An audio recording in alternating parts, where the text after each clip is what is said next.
VNews.pk Quetta से मैं हूं गालिब निहाद। गुज़िश्ता शब से कोयटा समेत बलूचिस्तान के बालाई इलाकों में वक्तन फवक्तन होने वाली बर्फबारी के बाद सर्दी की शिद्दत में इजाफा हो गया है। वादिये कोयटा के पहाड़ों ने इस वक्त सफ़ेद चादर ओढ़ रखी है और इस हसीन मनाजिर और हसीन मौसम से न सिर्फ परिंदे चहचहा रहे हैं बल्कि दरख्त भी लहलहा रहे हैं। बात अगर करें मौसम की तो इस वक्त सूबे के जो बालाई इलाके हैं वहाँ पर मगरबी हवाओं ने डेरा डाल रखा है, जिसकी वजह से बर्फ़बारी का सिलसिला वक्तन फ़वक्तन जारी है। कोयटा, मस्तुंग, कल्लात, कानमे तरज़ई, चमन और मुख्तलिफ बालाई इलाकों में इस वक्त वक्तन फ़वक्तन बर्फ़बारी का सिलसिला जारी है। महकमा मौसमियात और जो मुख्तलिफ मौसमियाती इदारे हैं उनका बताना है कि तकरीबन कल्लात में 3 इंच, ज़ियारत में 4 इंच, चमन में 5 इंच, जबकि कोयटा में अब तक 1 इंच बर्फ़बारी रिकॉर्ड की गई है।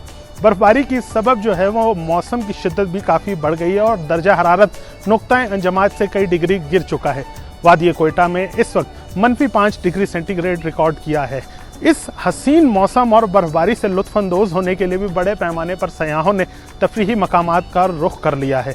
बात अगर करें कौमी शाहराहों की तो बर्फबारी की वजह से कौमी शाहराहें भी इस वक्त बंद हो चुकी हैं, जिसको खोलने के लिए ज़िले इंतज़ामिया और प्रोविंशियल डिज़ास्टर मैनेजमेंट अथॉरिटी इस वक्त कौमी शाहराहों पर काम कर रही है।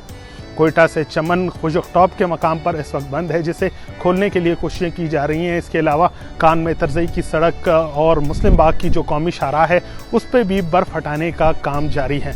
महकमा मौसमियात का बताना है कि बर्फ़बारी का ये सिलसिला आइंदा 24 घंटे तक जारी रह सकता है, जिसके बाद सर्दी की शिद्दत में मज़ीद इजाफा देखने को मिलेगा। महकमा मौसमियात का ये भी बताना है कि बालाई इलाकों में दर्जा हरारत -10 से नीचे गिरने का इम्कान है।